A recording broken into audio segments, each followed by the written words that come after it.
بھائی اور بہن کا رشتہ ہے، کسی سے میاں بیوی کا رشتہ ہے، کسی سے استاد و شاگرد کا رشتہ ہے۔ بہرحال اگر آپ دیکھیں کہ یہ دنیا آپ کو رشتوں کی دنیا ہے،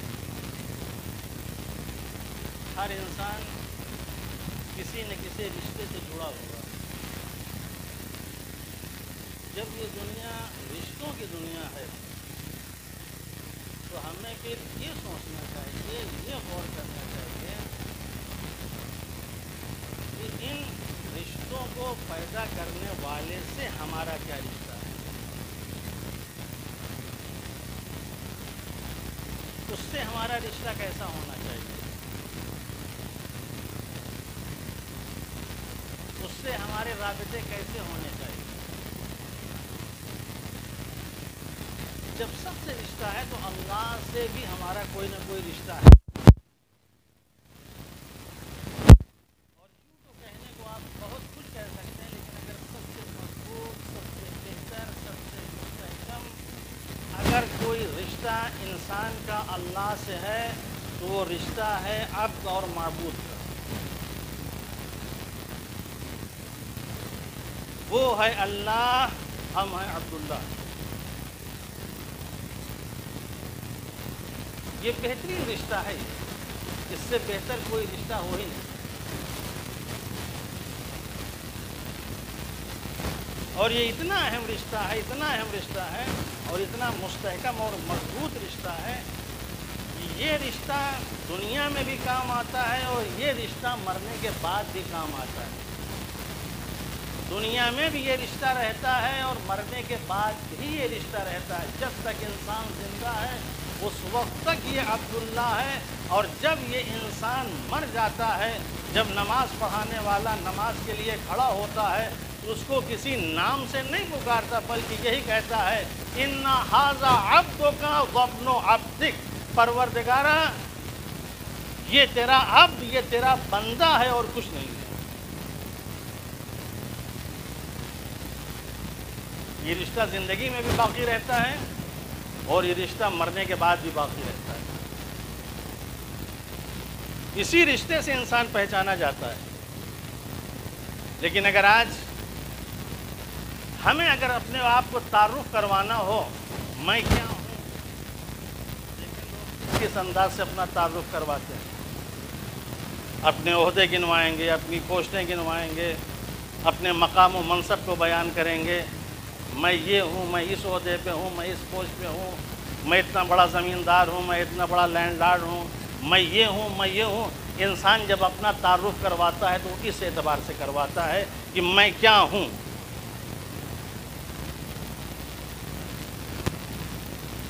جسے اس لفظ کی حقیقت نہیں معلوم، مسئلہ یہ ہے کہ ہم نے اس لفظ کو اتنا سبک اور اتنا ہلکا کر کے پیش کیا ہے کہ آج یہ لفظ عبد ہماری نظروں سے گر گیا ہے۔ آج اس لفظ کی کوئی اہمیت نہیں سمجھتا، اس لفظ کو کوئی خاطر میں نہیں لاتا عبد کیا ہے۔ لہذا اب تو انسان کہنا ہی نہیں چاہتا، اب تو انسان بولنا ہی نہیں چاہتا، وہی اپنی شان و شوکت بیان کرنا چاہتا ہے، اپنا تعارف اسی انداز سے کروانا چاہتا ہے، میں کیا ہوں، میرا عہدہ کیا ہے، میرا منصب کیا ہے۔ لیکن عزیزو یاد رکھیں، جسے اس لفظ کی معرفت ہوتی ہے تو پھر وہ سارے عہدوں کو چھوڑ کے جب اپنا تعارف شروع کرواتا ہے تو کہتا ہے انی عبداللہ آتانی الکتاب وجعلنی نبیا، میں کچھ اور نہیں ہوں، میں اللہ کا بندہ ہوں۔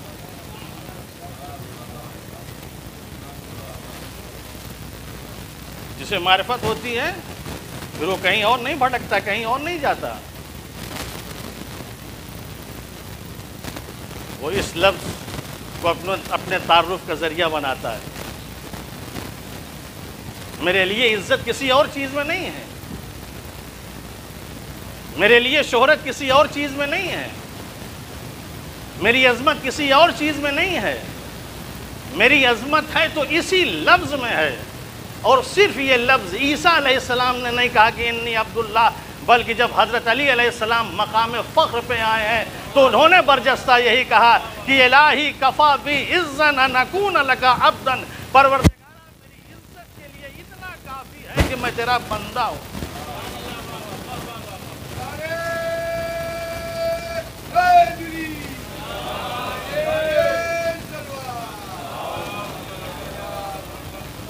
اللہ نے اس لفظ کے اندر عزت سمیٹ کے رکھی ہے، عظمتیں اس لفظ میں ہیں۔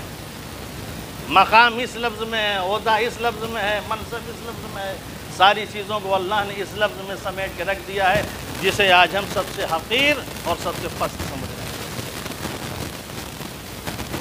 علی علیہ السلام اگر فخر کرنا چاہتے تو کیا فخر کرنے کے لیے ان کے لیے کسی چیز کی کمی تھی؟ ان کی فضیلتیں ایسی تھیں، ان کے کارنامے ایسے تھے، ان کی زندگی ایسی تھی، اگر فخر کرنے پہ آ جاتے تو بہت سی چیزوں کے بارے میں فخر کر سکتے تھے۔ جس جنگ کی بات کرتے فخر کی بات تھی، چاہے ان کے گھر کی زندگی ہو، چاہے باہر کی زندگی ہو، چاہے سماج اور معاشرے کی زندگی ہو، چاہے جہاں کی زندگی، اگر فخر کرنا چاہتے تو فخر کرنے کے لیے ان کے پاس بہت کچھ تھا، لیکن ساری چیزوں کو درکنار، ساری چیزوں کو الگ کرتے ہوئے جب فخر کی منزل پہ آئے ہیں تو صرف اتنا کہا ہے، الہی کفا بعزا نکون لک عبدا، پروردگارہ میری عزت کے لیے اتنا کافی ہے، میں تیرا عبد ہوں، میں تیرا بندہ ہوں۔ اس کا مطلب یہ کہ عزت دولت میں نہیں ہے، عزت حکومت میں نہیں ہے، عزت اقتدار میں نہیں ہے، عزت مال میں نہیں ہے، عزت اگر ہے تو ہے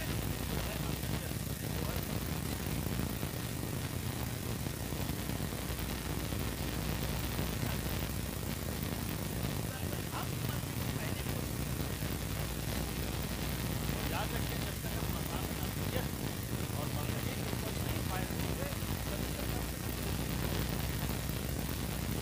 تب تک ہم کچھ نہیں کر سکتے۔ ایک غلام اپنے آقا کی اطاعت اسی وقت کرے گا تو اپنے آپ کو غلام سمجھے گا، جب اپنے آپ کو بندہ سمجھے گا، جب بندگی کا قائل ہوگا تبھی جا کے خدا کی اطاعت کرے گا، تبھی جا کے اپنے آقا کی اطاعت کرے گا۔ لیکن اگر کوئی اپنے آپ کو غلام نہیں سمجھ رہا ہے، کوئی اپنے آپ کو اگر کنیز نہیں سمجھ رہا ہے تو یاد رکھیے وہ کبھی کسی کی اطاعت نہیں کر سکتا۔ آج جو ہمارے اندر اطاعت نظر نہیں آتی کہیں نہ کہیں تو اس کی وجہ یہی ہے کہ ہم نے اپنے آپ کو بندہ سمجھا ہی نہیں۔ جس دن ہم اپنے آپ کو بندہ الہی سمجھ لیتے اس دن اللہ کے ہر حکم کے اوپر عمل کرتے، چاہے وہ نماز کا مسئلہ ہوتا، چاہے روزے کا مسئلہ ہوتا، چاہے حج و زکوٰۃ کا مسئلہ ہوتا، چاہے خمس و جہاد کا مسئلہ ہوتا، ہر جگہ ہم اطاعت کی منزل میں نظر آتے، لیکن اطاعت کی منزل میں نظر نہ آنا اس بات کی دلیل ہے کہ ہم دائرۂ عبدیت سے خارج ہیں۔ انسان اسی وقت مطیع ہوتا ہے، اسی وقت فرما بردار ہوتا ہے جب کسی کی اطاعت کرتا ہے، جب کسی کا بندہ ہوتا ہے۔ بندے نہیں ہیں، کہاں سے اطاعت کریں؟ ہم بندہ بننے کی کوشش کریں، ہم غلام بننے کی کوشش کریں، جس دن ہم یہ بن گئے اسی دن دیکھیے۔ اور واقعی یہ ایسی چیز ہے جسے ہم چھوڑے ہوئے ہیں، تو کہتے ہیں یہ اچھائیوں اور خوبیوں کا بہترین سرچشمہ ہے اگر ایک انسان عبد بن جائے۔ یہ انبیاء اور ائمہ علیہم السلام کے پاس جو اتنی عظمتیں اور فضیلتیں آپ کو نظر آ رہی ہیں وہ کیوں نظر آ رہی ہیں؟ وہ نظر اسی عبدیت کی وجہ سے نظر آ رہی ہیں۔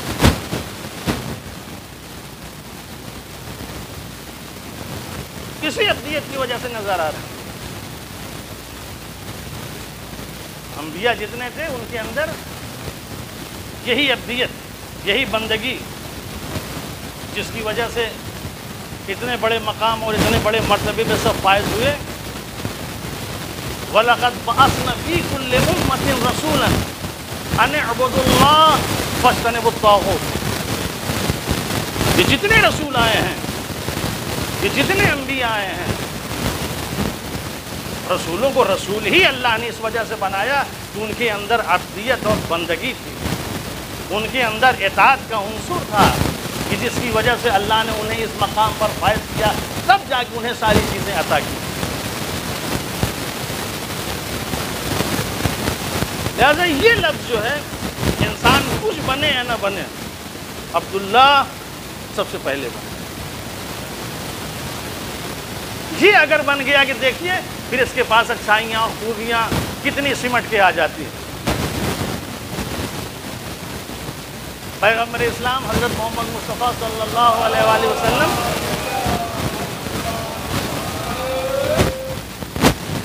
کی جو سب سے عظیم فضیلت اور سب سے بڑی خصوصیت تھی وہ تھی ان کے عبد ہونا، کہ وہ اللہ کے عبد تھے، وہ اللہ کے بندے تھے۔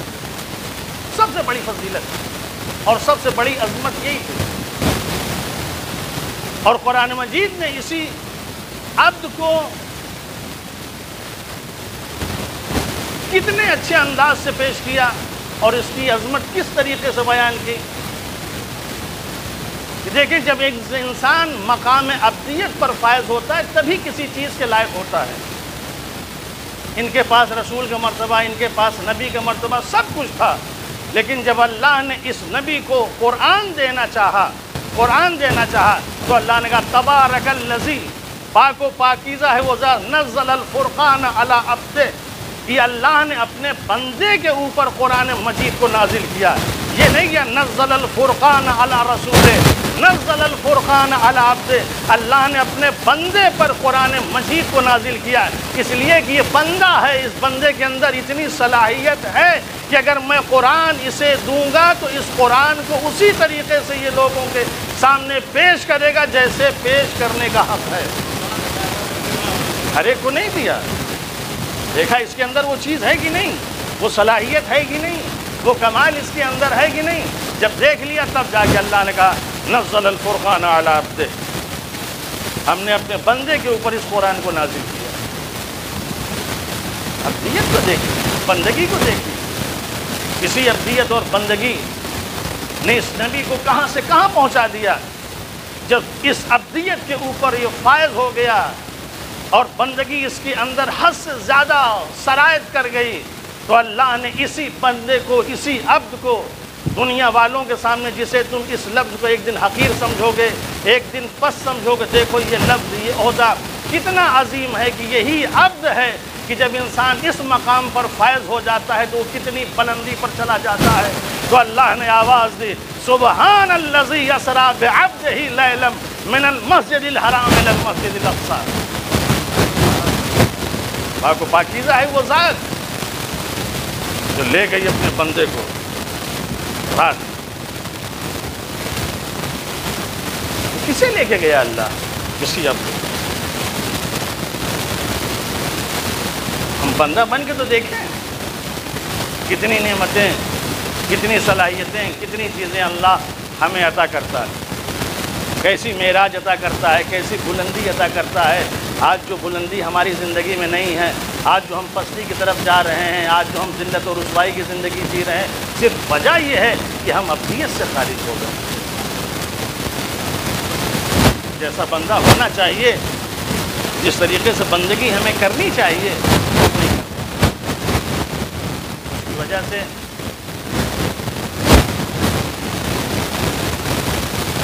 آج ہماری کیا حالت ہے۔ تو اللہ اپنے بندے کو لے گیا، کہاں لے گیا؟ کیا بندگی کی واقعہ ہے، کیا بندگی، ایسا بندہ نظر نہیں آتا، ایسی مصولیت، کسی بندگی کو دیکھ کے اللہ نے اسے قرآن دیا۔ پورا قرآن تو جانے دیجئے، پورا قرآن جانے دیجئے، سورہ ہود کی ایک آیت کے بارے میں پیغمبر اعظم حضرت محمد مصطفیٰ صلی اللہ علیہ وسلم، یعنی کتنا ذمہ دار رسول، یعنی عبد کتنا ذمہ دار ہوتا ہے، اس کے اندر مسئولیت کس حد تک ہوتی ہے، کس حد تک اس کے اندر ذمہ داری ہوتی ہے۔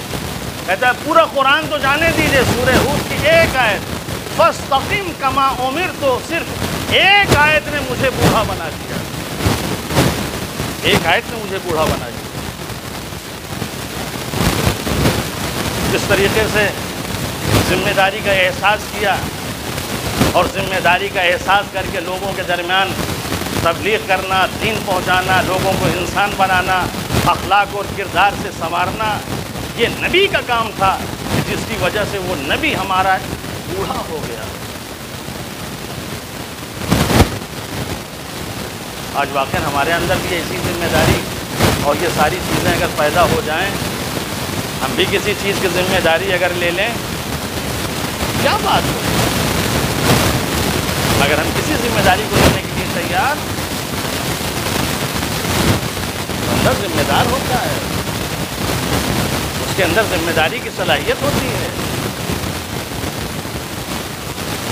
یہ دیکھیں کس طریقے سے ذمہ داری، پوری زندگی 63 سالہ زندگی کس طریقے سے دین اور اسلام کی راہ میں اور امت کو سدھارنے اور سنبھالنے میں لگا۔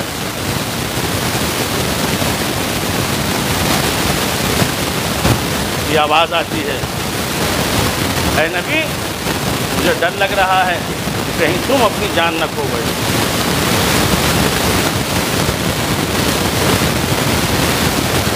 اس طرح کی ذمہ داری کا جو تمہارے اندر احساس ہے، لوگوں کو پیچھے جو دوڑ رہے ہو، نہ تمہیں کانٹا نظر آ رہا ہے، نہ تمہیں پتھر نظر آ رہا ہے، نہ تمہیں بھوک نظر آ رہی ہے، اور اس طریقے سے تبلیغ دین اور اس طریقے سے دین اسلام کو پہنچانے کا جو کام کر رہے ہیں، ایسا لگ رہا ہے تم اپنی جان کو ہلاک کرنا چاہتے ہو۔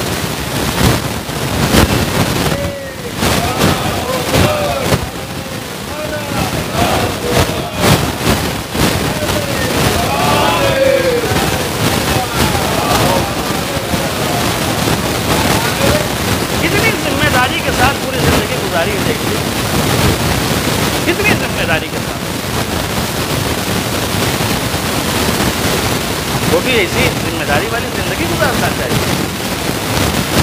اگر ایک آدمی کے کسی اگر ذمہ داری لے لے اور ذمہ دارانہ کام اگر کرنا شروع کرے، کتنے مسائل ہمارے سماج اور معاشرے کے حل ہو جائیں گے۔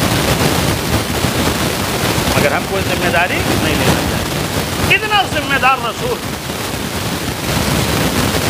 لوگوں تک دین پہنچا رہا ہے، اسلام پہنچا رہا ہے، مسلمان بنا رہا ہے، بااخلاق ان کو بنا رہا ہے، سب کچھ کر رہا ہے، بندگی کی اس حد تک پہنچ جائے گی جس کی کوئی انتہا نہیں۔ اللہ نے بھی کہا میرے حبیب اگر تم واقعاً ہماری بندگی اس طرح سے کر رہے ہو، میں بھی تمہارے لیے کچھ کروں۔ تم نے اگر ہماری بندگی کا حق ادا کیا ہے تو ہم بھی تمہارے لیے کچھ کریں گے، اور تمہاری اس بندگی کو ہم قیامت تک کے لیے محفوظ کر دیں گے، اس بندگی کو قیامت تک کے لیے محفوظ کر دیں گے۔ اور ایسی جگہ تمہاری بندگی کا اعلان ہوگا کہ انسان چاہتے اور نہ چاہتے ہوئے بھی تمہاری بندگی کا اعلان کرے گا۔ لہذا جب بھی کوئی مسلمان نماز پڑھے گا اور تشہد میں جب اشہد ان محمدن کہے گا، اس کے بعد عبدہ و رسولہ، تو سب سے پہلے تمہاری عبدیت کا اعلان کرے گا، اس کے بعد رسالت کا اعلان کرے گا۔ انسان مجبور ہوگا تمہاری عبدیت کا اعلان کرنے، تمہاری بندگی کا اعلان کرنے کے اوپر انسان مجبور ہوگا۔ اگر تشہد نہیں پڑھی، نماز گئی، مجبور ہوگا انسان پڑھنے کو۔ جب تک یہ نماز ہے، جب تک یہ مسلمان ہے، جب تک یہ دنیا ہے، نماز ہوتی رہے گی، لوگ تشہد پڑھتے رہیں گے، اشہد ان محمدن عبدہ و رسولہ کی صدا گونجتی رہے گی۔ محمد تم خوش نہیں ہو، سب سے پہلے تم میرے عبد ہو۔ کسی عبد نے تمہیں کہاں سے کہاں پہنچا دیا، یہی عبد تمہیں کہاں سے کہاں لے کے چلا گیا۔ لہٰذا انسان کے لیے سب سے بڑی چیز یہی ہے کہ انسان کچھ کرے یا نہ کرے، سب سے پہلے عبداللہ بننے کی کوشش کرے۔ انی عبداللہ۔ حضرت عیسیٰ علیہ السلام نے اپنا تعلق کیسے کرایا؟ انی عبداللہ۔ جو اس لفظ کی حقیقت اور اس کی معرفت رکھتے ہیں، اپنا تعلق اسی انداز سے کراتے ہیں۔ جسے نہیں معلوم وہ عہدہ اور منصب پہ آتا ہے، وہ زمین و جائیداد پہ آتا ہے، میں یہ ہوں، میں وہ ہوں، لیکن جہاں کوئی ایک انسان ہوتا ہے وہاں کہتا ہے انی عبداللہ، میں اللہ کا بندہ۔ ہم عبداللہ بننے کی کوشش کریں۔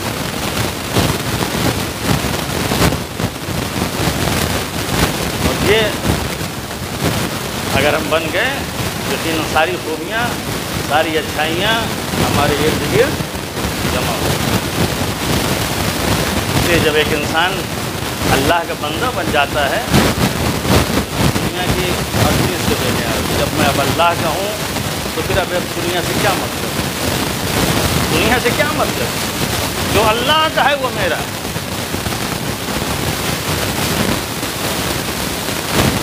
اس کی خصوصیات ہیں عبد کی. جب پیغمبر اسلام حضرت محمد مصطفیٰ صلی اللہ علیہ وآلہ وسلم معراج پر گئے تو یہی کہہ کے بلایا تھا نا، سبحان الذی اسری بعبدہ، آ جاؤ میرے بندے. کسی اور چیز سے نہیں پکارا، کسی اور چیز سے نہیں خطاب کیا. وہاں عبد کے معنی بتائے، واقعی اور حقیقی عبد کسے کہتے ہیں.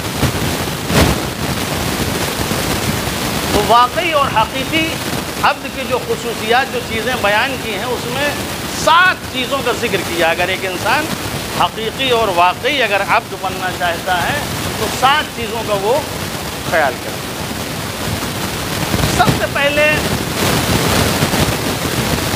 اگر کوئی عبد بننا چاہتا ہے تو پہلی خصوصیت اور پہلی چیز یہ ہے کہ انسان گناہوں کو ترک کرے. ترک گناہ. جب تک انسان گناہوں کو ترک نہیں کر سکتا تب تک وہ بندہ نہیں بن سکتا. کسی بھی طرح کا گناہ ہو، سارے گناہوں کو ترک کرنا چاہیے. کوشش یہی کرنی چاہیے کہ گناہ ہم سے نہ ہو. جب ایک انسان، پہلی شرط یہ ہے کہ انسان گناہ نہ کرے. اگر مقام ابدیت پر فائز ہونا چاہتا ہے تو پہلا کام یہ ہونا چاہیے کہ ترک گناہ. دوسری چیز جو انسان کے اندر عبد بننے کے لیے ضروری ہے وہ یہ ہے کہ انسان خوف الہی میں گریہ کرے. دنیا کے لیے نہ روتا رہے. روئے تو اللہ کے لیے روئے. گریہ ہو تو اللہ کے لیے ہو. خوف الہی ہو تو اللہ، خوف ہو تو اللہ کا ہو، کسی اور کا نہ ہو. لیکن اگر ہم دنیا کے لیے رو رہے ہوں، مال و متاع کے لیے رو رہے ہوں، ان تمام چیزوں کے لیے رو رہے ہوں، آج انہی تمام چیزوں کے میں رونے کی وجہ سے ہم اللہ کے سلسلے میں جو خوف الہی ہونا چاہیے اور جس کے لیے رونا چاہیے ہم نہیں رو پاتے. ہم صرف دنیا کا رونا رو رہے ہیں. صرف دنیا کا رونا. ہمارے پاس یہ نہیں ہے، ہمارے پاس وہ نہیں ہے، ہم ایسے ہیں، ہم ویسے ہیں، ہمارے ایسے حالات ہیں، ہمارے ویسے حالات ہیں. انسان صرف اسی کا رونا رو رہا ہے. اگر گریہ کرنا ہے، اگر رونا ہے، واقعی اگر آپ عبد بننا چاہتے ہیں تو روئیے، مگر کس کے لیے روئیے؟ اللہ کے. ہمارے جو یہ آنسو بہیں اللہ کے لیے بہیں. یہ آنسو بڑے قیمتی ہیں، ان کی بڑی اہمیت ہے. ان فالتو چیزوں کے اوپر رو رو کے اس قیمتی چیز کو ضائع کرنا مناسب نہیں ہے. روئیے تو اللہ کے اوپر روئیے، گریہ کریے تو اللہ کے اوپر گریہ کریے. لہذا اگر کوئی عبد بننا چاہتا ہے تو انسان کے لیے دوسری چیز یہ ہے کہ خوف الہی میں گریہ کرنا. دنیاوی معاملات پر رونا چھوڑ دے، شکوہ و شکایت کرنا چھوڑ دے. اللہ کے لیے روئے، اللہ کے لیے گریہ کرے. دیکھیں پھر اللہ اسے کیا دیتا ہے اور کیسے دیتا ہے. تیسری چیز جو عبد بننے میں معاون اور مددگار ثابت ہوتی ہے وہ ہے حیا. انسان کو باحیا ہونا چاہیے. اس کے اوپر میں کئی مجلسیں پڑھ چکا. حیا کے اوپر انسان کو باحیا ہونا چاہیے. انسان کے اندر شرم ہونی چاہیے. اس لیے کہ جس انسان کے پاس حیا نہیں ہے، جس انسان کے پاس شرم نہیں ہے، تو پھر وہ کوئی کام کرنے سے پیچھے نہیں ہٹتا. کچھ بھی کر سکتا ہے. لیے جب اس کے اندر حیا نہیں، چوری کرے گا تو لوگ یہی تو کہیں گے تم چور ہو. جب ہمارے پاس حیا ہی نہیں ہے تو چور کہتے رہو. اگر ہمارے پاس حیا نہیں ہے ہم شراب پیئیں گے، یہی تو کہو گے شرابی ہو. ہمارے پاس حیا ہی نہیں، کہتے رہو تم شرابی ہو. جوا کھیلیں گے ڈنکے کی چوٹ پہ، یہی تو کہو گے کہ جواڑی ہو. کہتے رہو.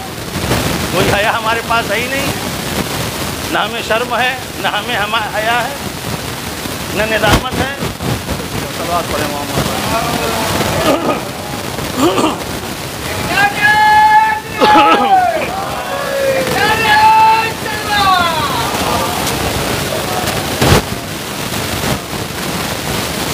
تو جو کچھ کہنا چاہیں کہیں، چور کہیں، شرابی کہیں، جواری کہیں، جو کچھ کہنا چاہیں کہیں، ہمارے صحت کو کوئی اثر نہیں. ہم ہیں ہی بے حیا.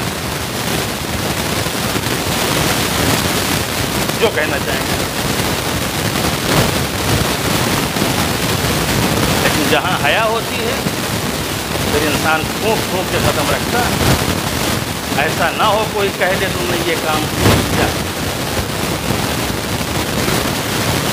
وہاں انسان سوچتا ہے، وہاں انسان غور کرتا ہے، فکر کرتا ہے یہ کام کریں کہ نہ کریں. جہاں حیا نہیں ہوتی وہاں انسان کچھ نہیں.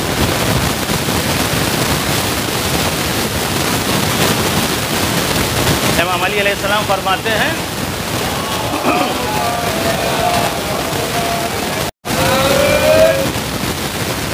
یہی مجلس ڈسٹرکٹ بغیہ میں آپ کو مسجد میں ہم نے اسی حیا پہ پڑھی. الحیاء یصد عن فعل الخبیث. حیا انسان کو فعل خبیث سے روک. کبھی بھی برا کام حیا نہیں کرنے دیتے. جیسے ہی آگے بڑھیں گے فوراً روک لے. کہاں دنیا کیا کہے گی، سماج کیا کہے گا، معاشرہ کیا کہے گا. تمہارے اوپر چور کا، تمہارے اوپر شرابی کا، تمہارے اوپر اس کا لیبل لگ جائے گا. یہ کام نہ کرو. حیا فوراً روک لے گی. جہاں حیا نہیں ہوگی وہاں انسان. آج دیکھیے ہم کیا کیا کر لے رہے ہیں صرف حیا نہ ہونے کے.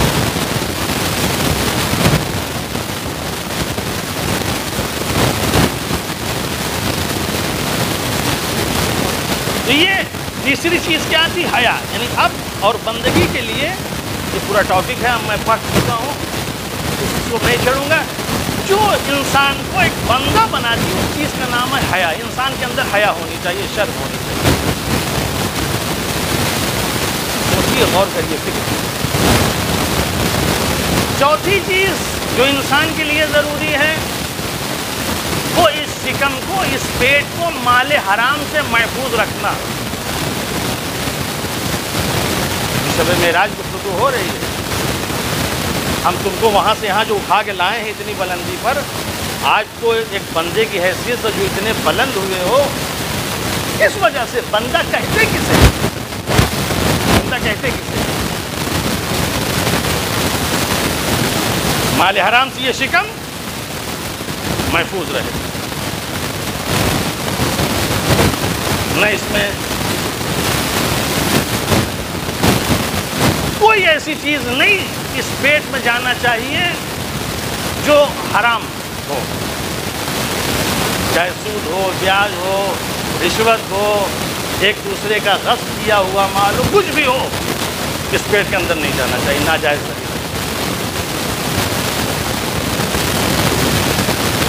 ہم دعا نہیں کرتے وہ امام زمان علیہ السلام کی، یا اللہم ارزقنا توفیق الطاعہ وبعد المعصیہ وصدق النیہ وعرفان الحرمہ واکرمنا بالہدی والاستقامہ وسدد السنتنا بالثواب والحکمہ واملا قلوبنا بالعلم والمعرفہ وطہر بطوننا من الحرام والشبہات. ہمارے اس پیٹ کو حرام اور وہ ان چیزوں سے جن کے اوپر حرام کا شبہ ہو، ان سے بھی ہمارے پیٹ محفوظ. حرام تو بہت دور کی بات ہے. اگر کسی کے اوپر شک ہے، کسی مال کے بارے میں کسی میں شبہ اگر ہے، تو اس سے بھی ہمارا یہ پیٹ محفوظ ہے.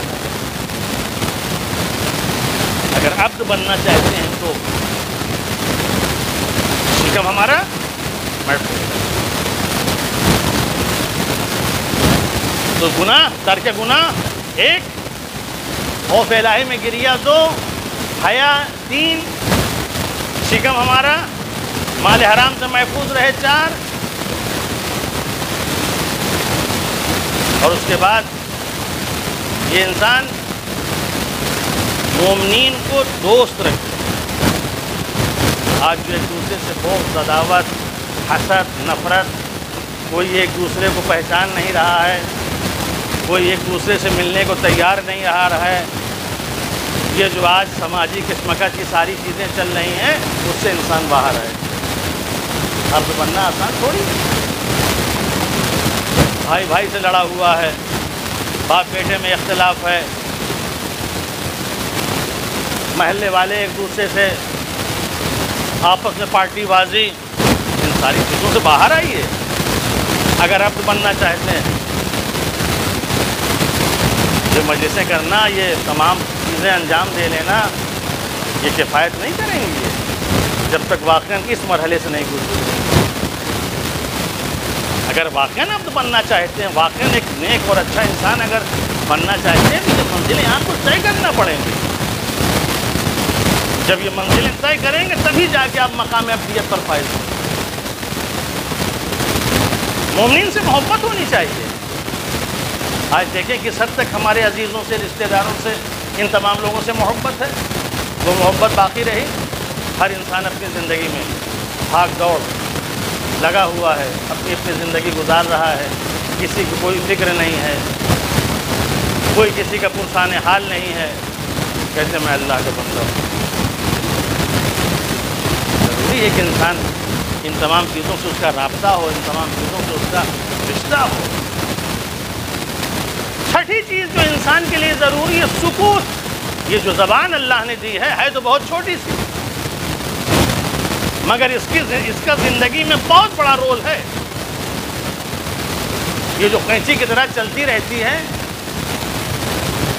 انسان کو اس کے اوپر سوچنا چاہیے، فکر کرنا چاہیے.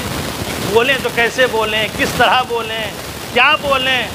عقل مند انسان وہی ہوتا ہے جو پہلے جو کچھ بولتا ہے اس کو تولتا ہے، پھر اس کے بعد بولتا ہے.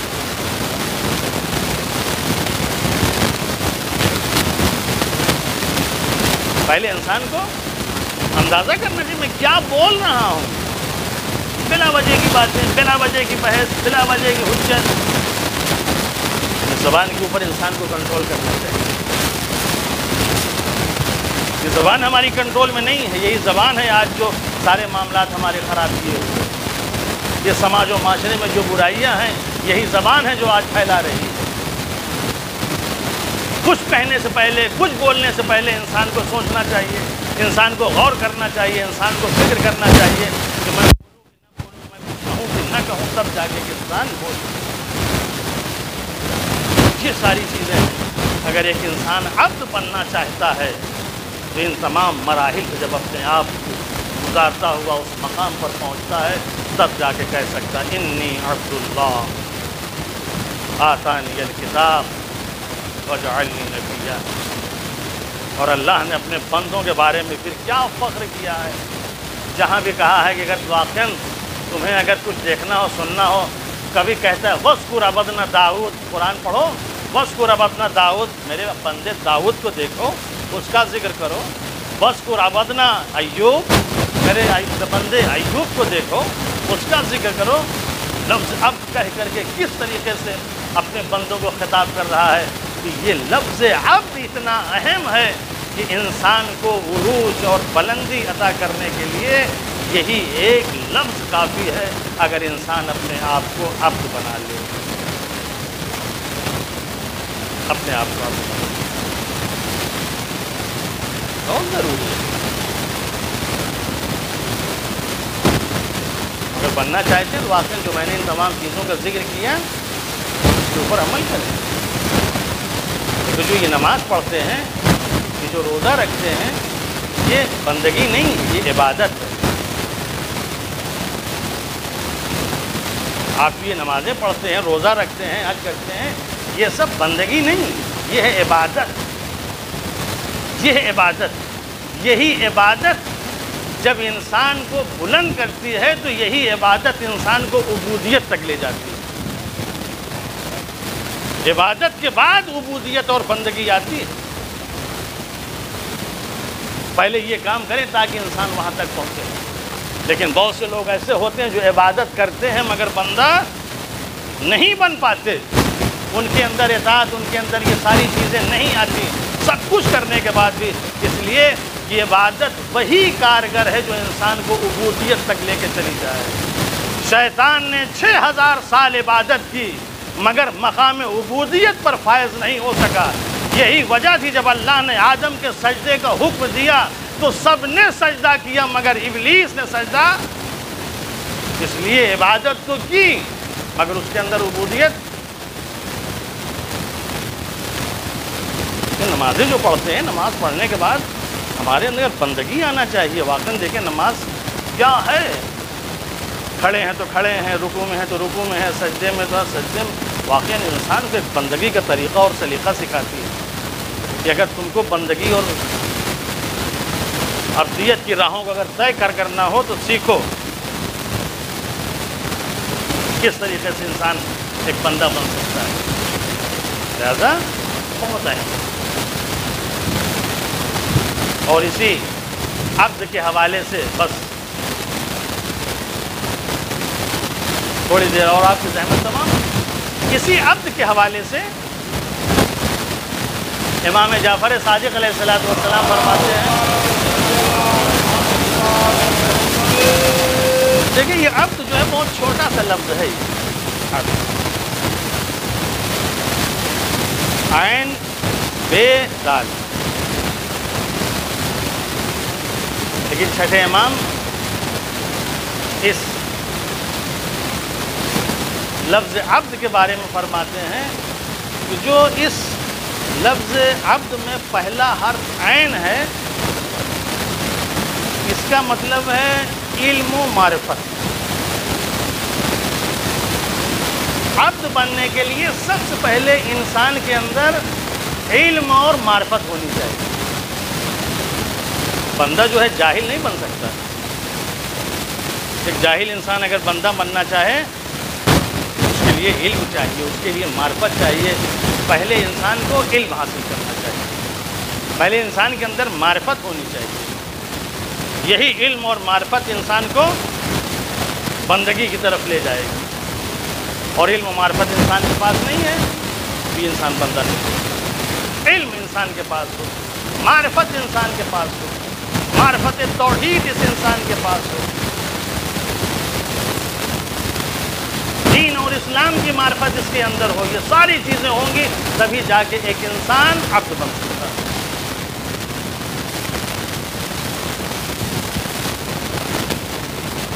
علم ہونا چاہیے۔ اور واقعاً کسی کے پاس علم ہو یا نہ ہو، ہم لوگوں کے پاس سب سے زیادہ علم ہونا چاہیے، اس لیے کہ ہم لوگ ایک ایسے چشمے سے وابستہ ہیں جو کہتا ہے انا مدینۃ العلم وعلم بابها۔ علمی میدان میں ہمیں آگے ہونا چاہیے۔ جتنا علم ہمارے پاس ہونا چاہیے اتنا علم کسی کے پاس نہیں ہونا چاہیے۔ بہترین علم ہمارے پاس ہونا چاہیے، تبھی جا کے ایک انسان خدا کا بندہ بن سکتا ہے۔ اور یہی ایک ایسی چیز ہے اگر یہ علم انسان کے پاس آ جائے تو یہ اللہ کا ایسا بندہ بن جائے گا کہ بڑے بڑے لوگ، سلاطین اور بادشاہ اس کے بندے بننے کے لیے تیار ہو جائے گا۔ علم ایک ایسی چیز ہے کہ اگر علم انسان کے پاس آ جائے تو بڑے بڑے لوگ اس کے سامنے جھکنے کے لیے تیار ہو جاتے ہیں، بڑے بڑے لوگ اس کی باتوں کو ماننے کے لیے تیار ہو جاتے ہیں اگر انسان کے پاس علم۔ ائمہ اطہار علیہ السلام کے پاس کیا تھا؟ دولت تھی، حکومت تھی، کیا تھا ان کے پاس؟ صرف علم۔ لیکن اس علم کے زور پہ دیکھیں کتنے بڑے بڑے کام کیے۔ اس علم کی بنیاد پہ ان کی شہرت دیکھیے، اس علم کی بنیاد پر ان کا مقام اور منزل، ان کی عظمت دیکھیے، کتنے عظیم تھے، کتنا ان کا مقام بلند تھا۔ صرف اسی علم کی وجہ سے بڑے بڑے بادشاہ ان کے سامنے جھکنے کے لیے تیار ہو گئے، بڑے بڑے بادشاہ ان کی باتوں کو ماننے کے لیے تیار ہو گئے۔ آج یہی 29 ذیقعدہ جو امام محمد تقی علیہ السلام کی شہادت کی تاریخ ہے،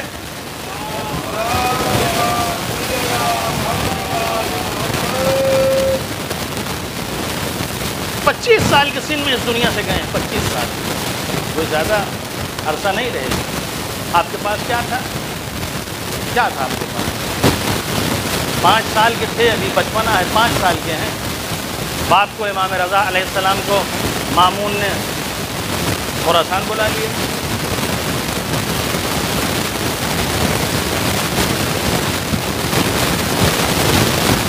ایک دو سال کے اندر انتقال ہو گیا۔ 7-8 سال کا 9 سال کا سن ہے، باپ کے سائے سے محروم ہو گئے ہیں۔ لیکن کیا تھا آپ کے پاس؟ کچھ نہیں، لیکن علم ایک ایسی چیز تھی، علم، صلاحیت اللہ نے انہیں ایسی دی تھی کہ اس علم کی وجہ سے مامون اور جتنے اس وقت کے پڑھے لکھے لوگ تھے کتنے متاثر تھے۔ آپ اس وقت وہ مناظرہ ہوا ہے، مامون نے بلایا تھا، اور زبردست علمی مناظرہ، جہاں صرف پڑھے لکھے علماء، 900 کرسیاں ان کی لگی ہوئی، عوام کی بات جانے دیجیے، 900 کرسیاں صرف علماء کی تھی، بڑے بڑے علماء ہیں، اور ان میں ایک 8 اور 9 سال کا بچہ مقابلہ کرنے کے لیے آمادہ ہے۔ کس سے؟ یحییٰ ابن اقسم جیسے بزرگ اور بڑے عالم سے، جس کی اس وقت شہرت تھی علم میں۔ وہ بھی سمجھ رہا کہ 8-9 سال کا بچہ کیا کرے گا، ہمارے سامنے کیا ٹکے گا۔ لہٰذا اس نے جب سوال ہی پہلا کیا، یہی سوچ کے کیا تھا کہ ہم ایسا سوال کریں گے کہ یہ بچے ہیں، ان کے نماز روزے سے ان کا تعلق ہے، یہ ایسی بڑی بڑی باتیں کہاں جانتے ہوں گے۔ لہٰذا پہلے ہی سوال اس نے ایسا کیا تھا کہ ابھی یہ جواب نہیں دے پائیں گے اور ان کی توہین ہو جائے گی۔ جیسے ہی سوال کیا اس نے، امام سے بتائیے کہ اگر حالت احرام میں کوئی شکار کرے تو اس کا حکم کیا ہے؟ اس کے نزدیک یہ بہت بڑا سوال تھا، لیکن امام نے جب اسی سوال کے بارے میں اس سے کہا، یہ سوال تیرا محمل ہے، یہ سوال تیرا مبہم ہے، تجھے سوال کرنے کی تمیز بھی نہیں ہے، تو نے سوال کیا تو کیا کیا؟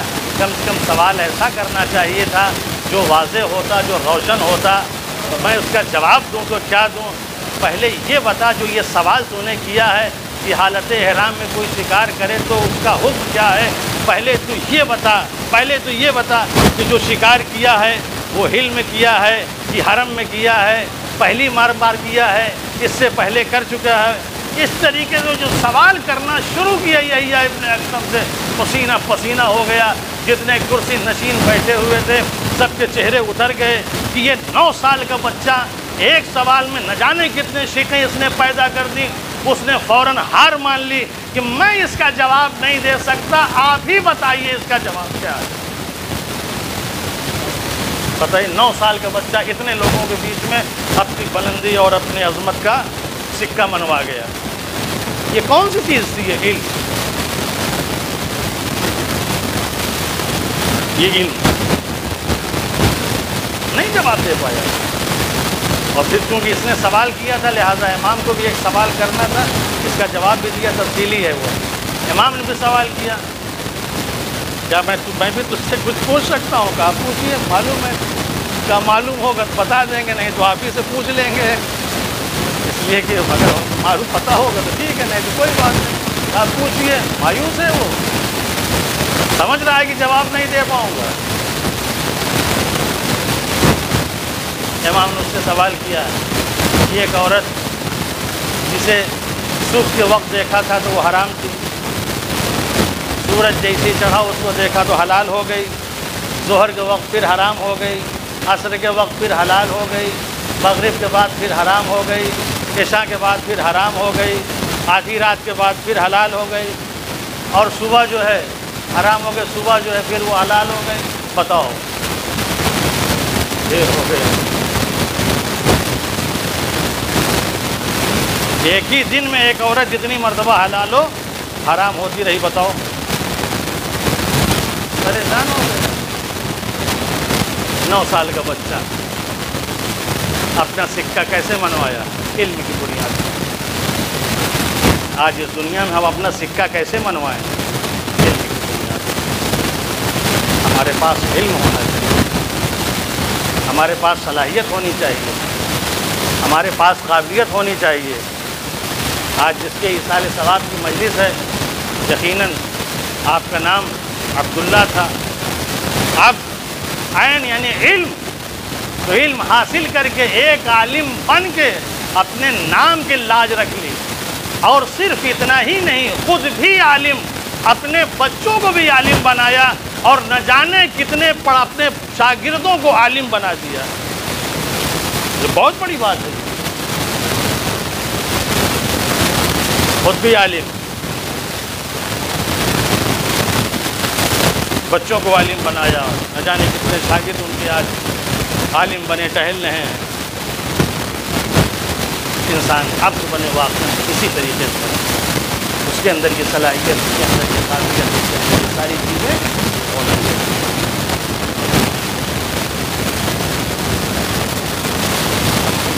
تو یہ عین کے علم اور معرفت انسان کا کرنا، عین یعنی اس کے اندر عشق ہونا چاہیے، عشق، وہ عاشق ہو۔ جو عبد ہوتا ہے وہ عاشق ہوتا ہے۔ عاشق کس کا ہوتا ہے؟ معشوق کا۔ معشوق کون ہے؟ اللہ۔ عاشق کی خواہش کیا ہوتی ہے؟ عاشق کی خواہش کیا ہوتی ہے؟ عاشق کی خواہش یہی ہوتی ہے کہ اپنے معشوق کو کسی طرح سے راضی کر دے۔ پوری کوشش ایک عاشق کی ہوتی ہے معشوق کی رضایت۔ اگر معشوق کی رضایت مل گئی تو عاشق اپنے مقصد میں کامیاب ہو جاتا ہے۔ اہل بیت اطہار علیہم السلام ایسے عاشق تھے کہ پوری زندگی رضائے الہی میں گزار دی، اور اس طریقے سے گزاری کہ اس رضایت کی گواہی بھی اللہ نے دی۔ جب شب ہجرت مولا کائنات بستر پر سوئے تو اللہ نے ان کی رضایت کی سند بھی دی کہ وَمِنَ النَّاسِ مَن يَشْرِي نَفْسَهُ ابْتِغَاءَ مَرْضَاتِ اللَّهِ وَاللَّهُ رَءُوفٌ بِالْعِبَادِ۔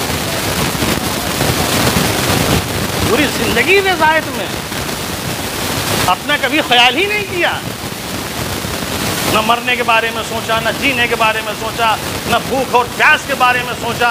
ان لوگوں نے ہمیشہ مرضی پروردگار کو سامنے رکھا،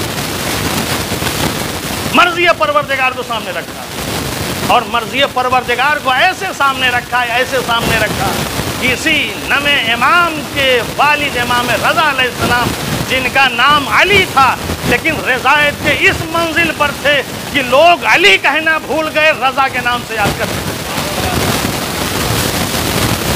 لوگ رضا کے نام سے یاد کرنے لگے، امام رضا، امام رضا۔ آج امام علی رضا جلدی پورا نہیں کہتا، امام رضا۔ بہت بڑی نعمت ہے رضایت، آج ہمارے درمیان یہ ختم ہو گئی ہے۔ رضایت آج کوئی کسی سے راضی نہیں ہے، باپ بیٹے سے راضی نہیں ہے، بیوی شوہر سے راضی نہیں ہے، شوہر بیوی سے راضی نہیں ہے، سماج معاشرے میں ایک دوسرے سے راضی نہیں ہے، بھائی بھائی سے راضی نہیں ہے، خاندان والے ایک دوسرے سے راضی نہیں ہیں۔ رضایت، عدم رضایت سماج و معاشرے میں آج پھیلی ہوئی، جس کی وجہ سے ماحول اور سماج اور معاشرہ تباہ و برباد ہو رہا ہے۔ کچھ نہ ہو ہمارے پاس، رضایت ہو، اپنے اوپر اتنا اعتبار اور بھروسہ بنا لے، کم سے کم ایک بیوی اپنے شوہر سے راضی ہو اور ایک شوہر اپنے بیوی سے راضی ہو، باپ بیٹے سے راضی ہو، بیٹا باپ سے راضی ہو، پڑوسی ہم سے راضی ہوں، محلے والے ہم سے راضی ہوں۔ آج کوئی ہم سے راضی نہیں، ایک بھائی دوسرے بھائی سے راضی نہیں۔ رضایت چاہیے، رضایت۔ جب آپ عاشق ہوں گے نا، جب آپ کو اللہ سے عشق ہوگا، جب آپ معشوق کا خیال کریں گے راضی کرنے کا، تو پھر دیکھیں اہل بیت اطہار علیہ السلام نے کس طریقے سے راضی کیا۔ بھوکے رہ کے راضی رہنے کی کوشش کی، پیاسے رہ کے راضی کرنے کی کوشش کی، میدان میں جا کے راضی رہنے کی کوشش کی، رضایت سے کبھی پیچھے نہیں ہٹے، رضایت سے کبھی پیچھے نہیں ہٹے۔ اور جیسے جیسے خدا کی رضایت کے لیے آگے بڑھتے گئے، خداوند عالم انعام کے طور پہ انہیں کچھ نہ کچھ دیتا گیا۔ جنگ احد کتنی خطرناک جنگ تھی، جہاں سب ساتھ چھوڑ کے چلے گئے تھے، لیکن یہ ایک غلام جو اپنے آپ کو کہتا تھا کہ انا عبد من عبید محمد، میں محمد کے غلاموں میں سے ایک غلام ہوں، علی پروانے کی طرح پیغمبر کے ارد گرد گھومتا رہا، میری جان چلی جائے مگر میں اپنے نبی کو بچا کے رہوں گا۔ اللہ کو اس کی رضا اور اس کی مرضی اتنی پسند آئی کہ اسی کے لیے میدان احد میں لا فتح الا علی، لا سیف الا ذوالفقار، ذوالفقار بھی آ گئے، اللہ نے ذوالفقار نصیب۔ رضایت جہاں ہوتی ہے وہاں بہت سی چیزیں آتی ہیں۔ آپ خدا کو راضی کر کے تو دیکھیے، خدا کو آپ راضی کر کے تو دیکھیے، اس کے عاشق بن کے تو دیکھیے، پھر خدا کیا کیا دیتا ہے آپ۔ رضایت کے لیے سب کچھ قربان کیا، خدا ہر حال میں راضی رہے۔ اور جو اتنی بڑی کربلا آج ہمارے سامنے ہے، وہ بھی رضایت، کچھ بھی ہو جائے مگر خدا راضی رہے۔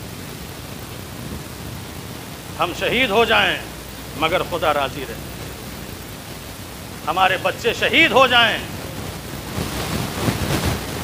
میرا اللہ راضی رہے، خیمے جل جائیں اللہ راضی رہے۔ جس کو رضایت کی قیمت معلوم ہے وہ بہت کچھ لٹا دیتا ہے رضا کے نام پہ، جسے قیمت نہیں معلوم بس وہ لوٹا رہتا ہے، اس کو کوئی اہمیت نہیں سمجھتا۔ خدا راضی رہے، بس خدا راضی رہے۔ اس خدا کو راضی رکھنے کے لیے دیکھیں امام حسین علیہ السلام نے کیا کیا۔ امام حسین علیہ السلام نے خوب کام کیا، خوب کام کیا۔ واقعاً سوچ نہیں سکتے، فکر نہیں کر سکتے کہ جن کے گھر کی عورتوں کو کسی نے نہ دیکھا ہو، حسین انہی کو لے کے کربلا جا رہے ہوں۔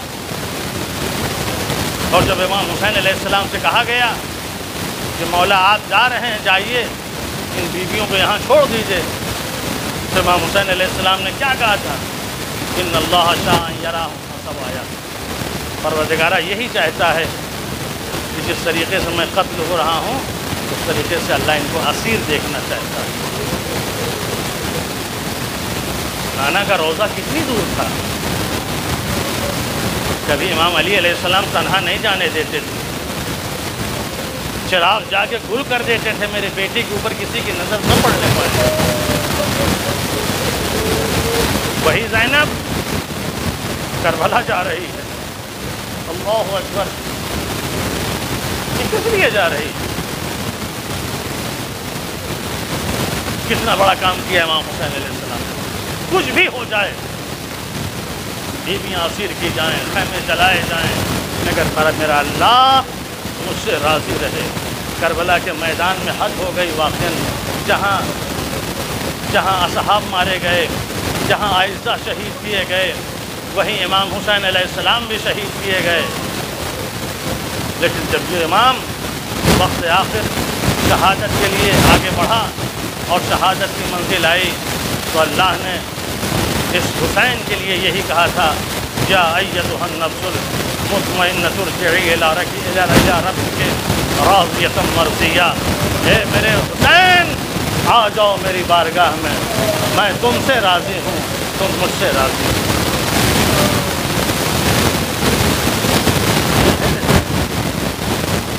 جو انسان جب عبد بن جاتا ہے تو اس کے اندر یہ صلاحیت پیدا ہو جاتی ہے، رضایت کے لیے بہت کچھ کر جاتا ہے۔ اور جب انسان خدا کو راضی کر لیتا ہے تو آواز ہوتی ہے فادخلی فی عبادی، حسین تم میرے بندوں میں داخل ہو گئے، اللہ اکبر، حسین تم میرے بندوں میں داخل ہو گئے۔